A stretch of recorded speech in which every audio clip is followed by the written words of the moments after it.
Good morning guys, कैसे हैं आप सभी। मैं मौरिफ खान आप सभी का तहे दिल से स्वागत करता हूं आपके अपने प्लेटफॉर्म एक्टिव लर्नर्स थोड़ा पढ़ो रेगुलर पढ़ो पर। और बच्चों पढ़ाई कैसे चल रही है? Very good. हाँ, पढ़ाई कंटिन्यू करना है, ठीक है।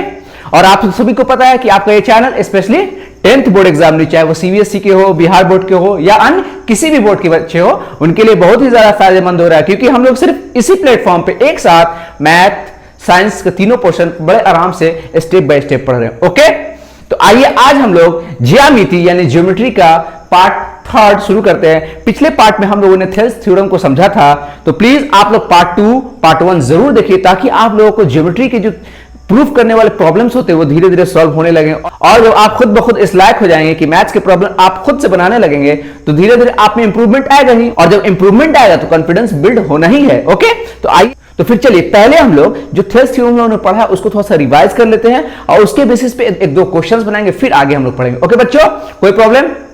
अभी जो भी बच्चे वीडियो को देख रहे हैं, अगर उन्होंने इस चैप्टर को पढ़ा भी है तो मैं उनसे रिक्वेस्ट करूंगा, प्लीज आप ठहरिए, पूरे वीडियो को एंड तक देखिए।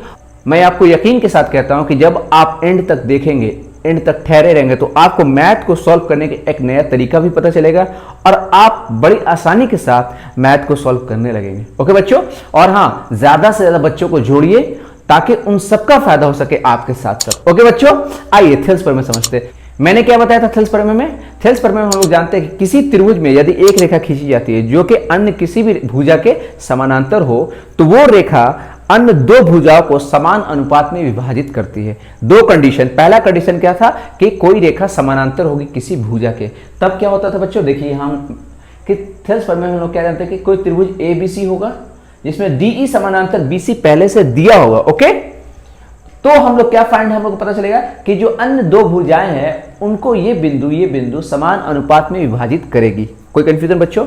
जैसे देखिए, समान अनुपात का मतलब क्या होता है? एडी बटा डीबी का जो भी रेशियो होगा वही रेशियो एई बटा इसी का होगा। मैंने पिछले पार्ट 2 में एग्जांपल्स भी दिया था, क्वेश्चंस भी बनाया था, तो प्लीज मैं हर बच्चे से रिक्वेस्ट करूंगा कि आप जाइए पार्ट 2 पार्ट 1 आप जरूर देखिए, मैं डिस्क्रिप्शन में इसको ऐड कर दूंगा। ओके बच्चों, आइए, एडी बटा डीबी बराबर एई बटा इसी, और इसको याद करने के लिए कैसे मैंने समझाया था? आधा आधा, तो इधर से भी आधा आधा। कोई कंफ्यूजन? ये क्या है? एबी बटा डीबी मतलब बड़ा वाला, और नीचे का जो है छोटा वाला उसको लेंगे, तो ठीक उधर भी वही लेंगे, एसी बटा ईसी। ओके, कोई कंफ्यूजन? बड़ा वाला नीचे का छोटा वाला, तो बड़ा वाला नीचे का छोटा वाला, यहाँ एडी यानी कि ऊपर का छोटा वाला, ये बड़ा वाला, तो यहां भी ये क्या लेंगे? ऊपर का छोटा वाला फिर बड़ा वाला। एकदम सेम रेशियो लेना, आप इधर जो साइड ले रहे हैं सेम साइड उधर भी लेना। ओके, आइए इस पे बेस्ट हम लोग एक क्वेश्चन को सॉल्व करते हैं जो कि आपके एक्सरसाइज 6.2 का है। देखिए मैं किस तरह से आपको, खास कर जिसमें बच्चे को सबसे ज्यादा प्रॉब्लम है कैसे सिद्ध करना है, पिक्चर दिया रहता है, आकृति दी रहती है, और बच्चे स्टार्ट कहां से करना है यही बात नहीं समझ पाते हैं। तो प्लीज आप ठहरिए, स्किप नहीं कीजिएगा, प्लीज स्किप नहीं कीजिएगा, और गौर से पहले समझ लीजिए क्वेश्चंस को, उसके बाद आप बड़ी आसानी के साथ ज्योमेट्री को बना सकते हैं। आइए समझते हैं। यह आपके एक्सरसाइज 6.2 का क्वेश्चन नंबर 3 है, जो कह रहा है कि आकृति 6.18, यही आकृति 6.18 है, में यदि LM, where is LM? LM LM समानांतर है CB के। कोई कंफ्यूजन? LM समानांतर है CB के, तो हम लोग इसको शो कर सकते हैं कि LM जो है वो समानांतर है CB के। कोई कंफ्यूजन बच्चों? जैसा जैसा प्रश्न में कहता जाएगा हम लोग उस हिसाब से माइंड मैप बनाना शुरू करेंगे। कोई दिक्कत? हमेशा इस बात का ख्याल रखना है ज्योमेट्री में, स्पेशली मेंसुरेशन में, कि जो क्वेश्चन कह रहा है उसके अकॉर्डिंग टू आपको माइंड मैप बनाना शुरू कर देना है, पिक्चर ड्राइंग करना शुरू कर देना है। ओके, ताकि क्वेश्चन आप लोग आसान लगने लगे, कैसे स्टार्ट करना है ये आप लोग सीखने लगे। ठीक है बच्चों, फिर उसके बाद और LN समानांतर है CD के। देखिए LN समानांतर है CD के, इसको भी हम लोगों ने शो कर दिया कि LN समानांतर है CD के। कोई कंफ्यूजन बच्चों? यहां तक किसी को कोई प्रॉब्लम? जो जो क्वेश्चन कह रहा है हम लोग उस तरह से चल रहे हैं।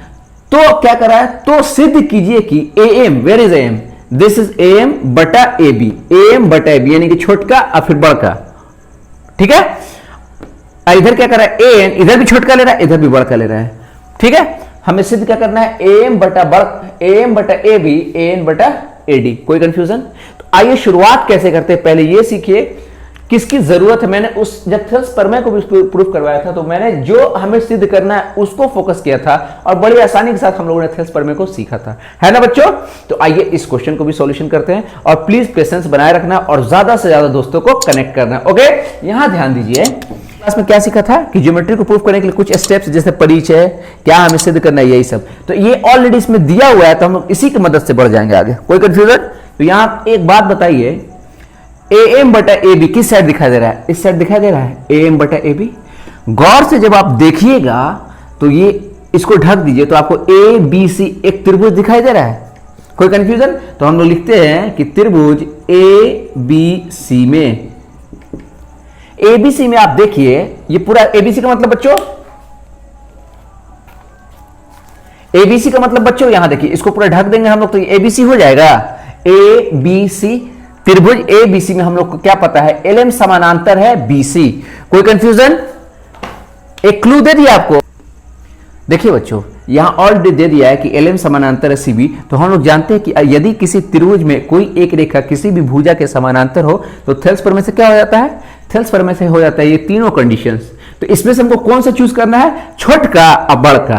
देख रहे ना, एम छोटा वाला है ना, ए बी बड़ा वाला है ना, तो छोटका और बड़का, यानी कि हम लोग लिख सकते हैं कि A M by A B. ठीक है, तो इस त्रिभुज में ए एल बाई ए सी हो जाएगा, ए एल बाई ए सी।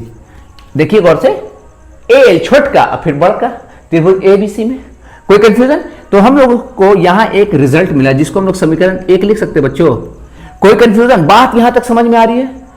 कोई भी प्रॉब्लम हुई आप लोग प्लीज कमेंट कीजिएगा, एकदम शर्माने की जरूरत नहीं है। सीख रहे तो सीखने में शर्माहट नहीं होनी चाहिए, बेशरम बन के सीखना है। ओके चलिए आइए, यहां हम लोगों ने इसको फाइंड किया। अब हम लोग पुनः अगर सेम बात हमको क्या चाहिए? ए एन बटा ए डी, ए बटा ए डी। तो अगर हम लोग इसको ढक दे तो त्रिभुज ए डी सी में देखिए एकदम सेम रिजल्ट मिल रहा है हम लोग को। जब आप स्टेप बाय स्टेप चलते तो बड़ी आसानी के साथ हम लोग रिजल्ट तक पहुंच जाते, चाहे मैथ कितना भी कॉम्प्लिकेटेड क्यों ना हो। तो ठीक है, आइए यहां तक किसी को प्रॉब्लम बच्चों?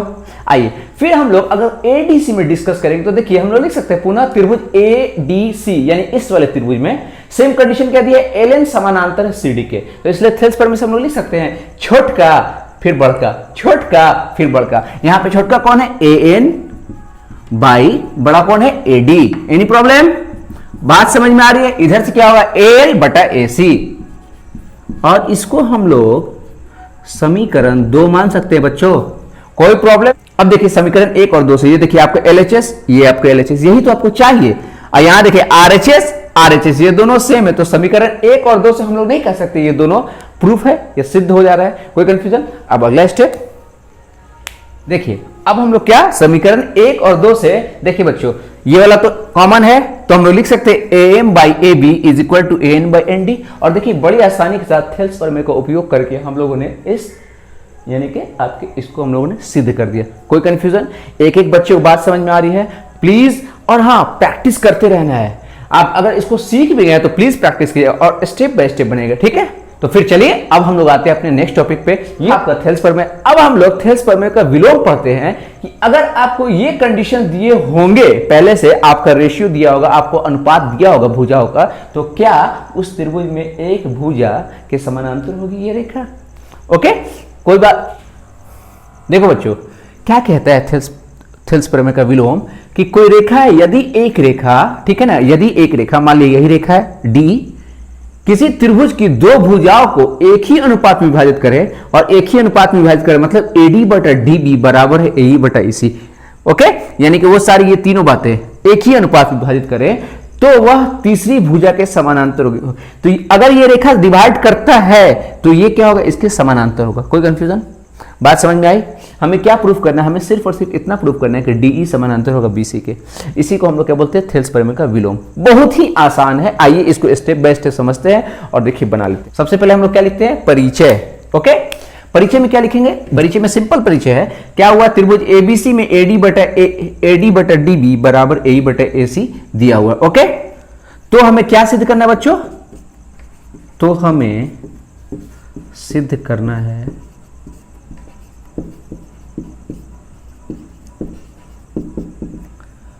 तो बच्चों हमें क्या सिद्ध करना है कि ये जो डीई है ना, ये इसके समानांतर है। ओके, डीई समानांतर बी से। आप लोगों के मन में सवाल उठ रहा होगा कि ये तो है ही है। नहीं नहीं, है नहीं, माना गया है, ठीक है ना। ये कोई रेखा है जो अन्य दो भुजाओं को समान अनुपात में विभाजित कर रही, तो हमें प्रूफ करना है कि डीई समानांतर है बीसी के, उल्टी बात कही जा रही है। बात समझ में आ रही है? यहां इस बार हम लोगों ने पहले ही कह दिया कि ये समान अनुपात में विभाजित है, तो क्या ये जो रेखा है इसके समानांतर है। ठीक है। अच्छा एक बात बताइए, मैंने क्या बताया था, एडी बटा डीबी बराबर एई बटा ईसी कब पॉसिबल है? एडी बटा डीबी बराबर एई बटा ईसी तभी पॉसिबल है जब किसी त्रिभुज में कोई रेखा होगी जो कि तीसरे के समानांतर होगी। मेरी बात समझ रहे हैं? यह तभी पॉसिबल है जब किसी त्रिभुज में कोई एक रेखा किसी अन्य भुजा के समानांतर हो। तो यहां देखिए ये तो नहीं है, तो इसका मतलब डीई के अलावे कोई एक और ऐसी रेखा होगी जो कि बीसी के समानांतर होगी। यहां हम लोग क्या करेंगे, रिवर्स मानते हुए चलेंगे, कन्वर्स सोचेंगे। हम लोग यहां सोच रहे हैं कि कोई दूसरी रेखा है जो कि बीसी के समानांतर है। ओके, फिर हम लोग आगे बढ़ेंगे। देखिए बच्चों, इस बात को एकदम गौर से समझिए। मैंने क्या बताया, यह पॉइंट तभी पॉसिबल है जब किसी त्रिभुज में आपको कोई ना कोई रेखा किसी भुजा के समानांतर होगी। ये तो है नहीं, तो हम लोग मान लेते हैं कि यदि डीई बीसी के समानांतर नहीं है, थोड़ी देर के लिए मान लेते हैं, तो कोई अन्य रेखा जरूर होगी, अवश्य ही होगी जो बीसी के समानांतर होगी। तो वो रेखा हम लोग मान लेते हैं डीएफ है। ठीक है, तो डीएफ हम लोग कैसे ड्रॉ करेंगे, यहां से। अब मैंने क्या बताया था, जब भी रचना करेंगे हम लोग, तो रचना करने के लिए हम लोग ब्रोकन लाइन का यूज करेंगे, ताकि आपको अंतर समझिए। कंपलसरी नहीं है, आप जितना आप एग्जामिनर को सुविधा देंगे आपके लिए उतनी ज्यादा आसानी होगी। ओके, ठीक है बच्चों, यहां तक कोई कंफ्यूजन बच्चों, ये बात समझ में आ गई। अब हम लोग बड़े आसानी के साथ थेल्स प्रमेय का प्रयोग करके और कुछ और रूल्स का प्रयोग करके हम लोग इस बात को प्रूव कर सकते हैं कि डीई समानांतर होगा बीसी के। कोई कंफ्यूजन? देखिए बच्चों, अब हम लोग क्या कर सकते हैं, अब त्रिभुज ए बीसी में हम लोग जान चुके हैं कि डीएफ, अभी जो हम लोगों ने बनाया डीएफ समानांतर है बीसी के, तो क्या हम लोग थेल्स प्रमेय का प्रयोग करके ये नहीं लिख सकते हैं कि एडी बटा डीबी बराबर एएफ बटा एफसी, एएफ बटा एफसी। कोई प्रॉब्लम बच्चों? इसको हम लोग यहां तक बताइए, किसी को कोई प्रॉब्लम? ये बात समझ में आ रही है हम लोगों को? ठीक है, आगे बढ़ाइए हम लोग। देखिए, अब गौर कीजिए, ये तो हम लोगों ने अभी रचना करके ये पता लगाया कि एडी बटा डीबी बराबर एफ बटा एफसी के, लेकिन हम लोगों को एक क्लू भी दिया हुआ है कि एडी बटा डीबी बराबर है एई बटा ईसी के। तो जब एडी इसके बराबर और एडी बटा डीबी इसके बराबर, तो क्या ये दोनों आपस में बराबर नहीं हो जाएंगे? बात समझ में आ रही है? अब यहां लिखेंगे तथा एडी बटा डीबी बराबर एई बटा ईसी क्या है, यहां दिया है। कोई कंफ्यूजन? ये सारे पॉइंट्स आप लोगों को नोटिस करना है। इसी तरह ज्योमेट्री बनाते हैं पॉइंट बाय पॉइंट, उसका देखिए आपको कैसे अच्छे नंबर नहीं आते हैं। ठीक है, और कैसे आपका कॉन्फिडेंस बिल्ड नहीं होता है, कैसे आपके अंदर इंप्रूवमेंट नहीं आएगा। देखिए बच्चों, अब हम लोग अपनी सुविधा के लिए इसे समीकरण 1 और समीकरण 2 मान लेते हैं। अब फिर समीकरण 1 और समीकरण 2 में कंपेयर करेंगे तो हम लोग को एफ बटा एफ सी एई बटा ईसी का एक रिजल्ट मिलेगा। और देखिए उसकी मदद से हम लोग कहां तक पहुंचते हैं बच्चों। अब हम लोग समीकरण 1 और समीकरण 2 से क्या ले सकते हैं कि एएफ बटा एफसी, पॉइंट समझ में आ रहा है, बराबर एई बटा ईसी। कितना आसान है, कितनी आसानी से हम लोग ज्योमेट्री सीख रहे हैं, ये बहुत ही इंपॉर्टेंट बात है। और आप लोग मेरा साथ दे रहे हैं, बिल्कुल इसी तरह साथ देना और खूब प्रैक्टिस करनी है। ओके, ये हमें एक रिजल्ट फाइंड हुआ। क्या अब हम लोगों को मिलाना है, देखिए यहां क्या आ रहा है, एफ बटा एफ सी, ओके, बराबर एई बटा ईसी, एएफ बटा एफ सी बराबर एई बटा ईसी। बच्चों कहां एफ है, ये एफ, एई कहां है, यहां है। तो अगर हम लोग किसी तरह प्रूफ कर दे कि एएफ ये पॉइंट जो है ना इसी के ऊपर है, तो हम लोग का सारा मसला खत्म नहीं हो जाएगा। यदि हम लोग किसी तरह प्रूफ कर दे कि एएफ और एई दोनों बराबर है, तो हम लोग का सारा टेंशन ही खत्म हो जाएगा और बड़ी आसानी के साथ हम लोग प्रूफ कर देंगे डी समानांतर है बीसी की। तो आइए इसके लिए कुछ एक्सपेरिमेंट करते हैं। क्या हम लोग दोनों तरफ एक ऐड कर सकते हैं? कुछ बिगड़ जाएगा? नहीं, आइए देखिए इधर।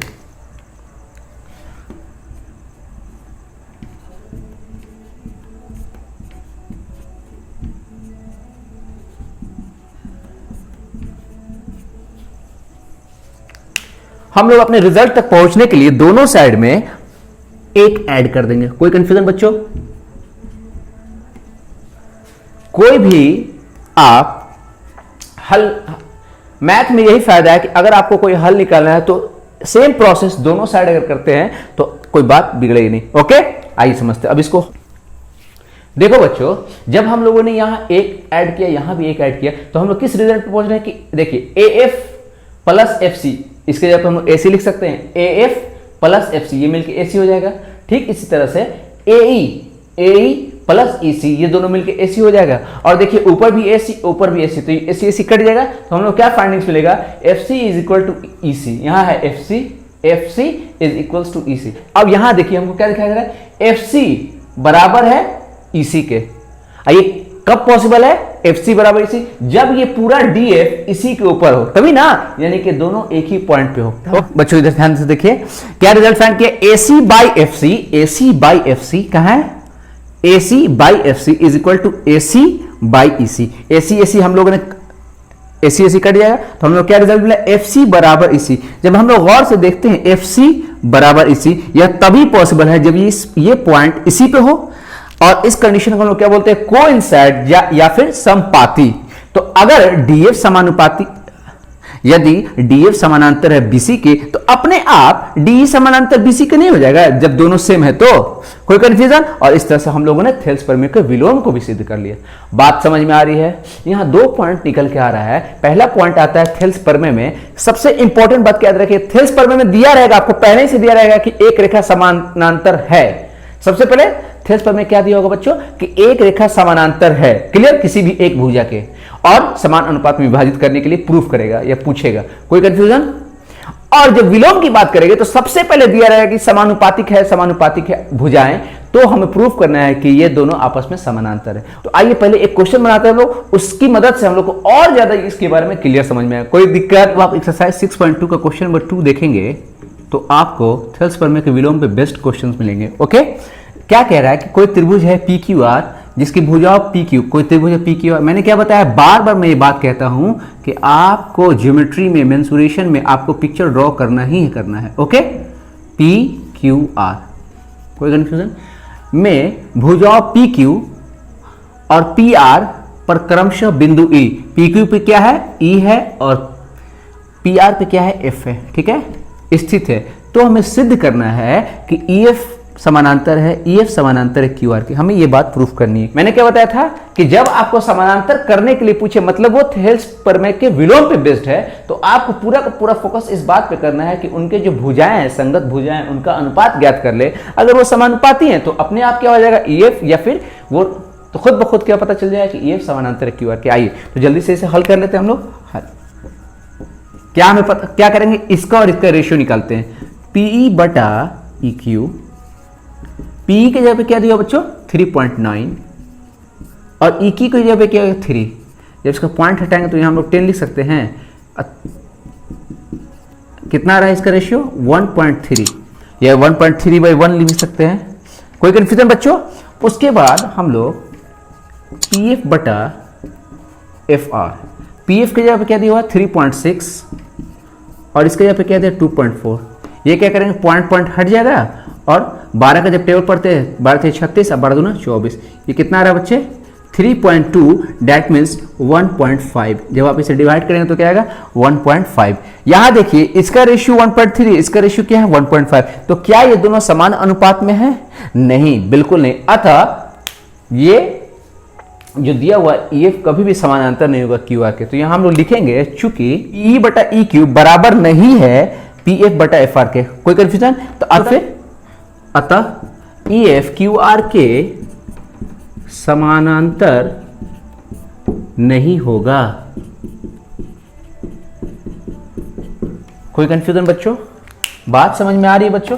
देखिए हम लोगों ने क्या किया कि जब भी आपको दे कि क्या ये समानांतर है, मतलब समझ जाए कि थेल्स प्रमेय के विलोम पे जा रहे हैं, और हम लोग अन्य भुजाओं का समानुपात ज्ञात करेंगे। अगर समानुपात सेम होता है तो मतलब ये इसके पैरेलल है। तो देखिए यहाँ समानुपात तो सेम नहीं है बच्चों, तो इसलिए EF कभी भी पैरेलल नहीं होगा QR के। और इस तरह से हम लोगों ने आज थेल्स प्रमेय का विलोम भी पढ़ा और थेल्स प्रमेय से रिलेटेड कुछ क्वेश्चन भी बनाए। क्लास कैसी लगी, बातें समझ में आ रही है, मैथ सीख रहे हैं आप लोग, ठीक है। तो फिर मिलते हैं नेक्स्ट क्लास में। नेक्स्ट क्लास में हम लोग सिर्फ और सिर्फ एक्सरसाइजेस लगाएंगे, एक्सरसाइज 6.2 को, एक एक क्वेश्चन को, ठीक है। आपको घबराना नहीं, आपको सिर्फ प्रैक्टिस करनी और एक्टिव लर्नर्स से जुड़े रहना है और ज्यादा से ज्यादा सहयोग करना है। ओके बच्चों, ज्यादा से ज्यादा बच्चों तक इस बात को ज्यादा से ज्यादा बच्चों तक एक्टिव लर्नर्स की पहुंच होनी चाहिए। हर एक 10th बोर्ड एग्जाम में एक्टिव लर्नर्स के बारे में जानना चाहिए। ओके, ये आप लोग की जिम्मेदारी है। तो फिर बच्चों मिलते हैं अगली क्लास में इसी एनर्जी के साथ, और आप लोग प्लीज प्रैक्टिस करते रहिए, अपने साथ साथ अपनों का खूब खुश रहिए, पढ़ाई कीजिए। ओके, तब तक के लिए अपना ध्यान रखिए। Okay then, bye bye, take care, love you all.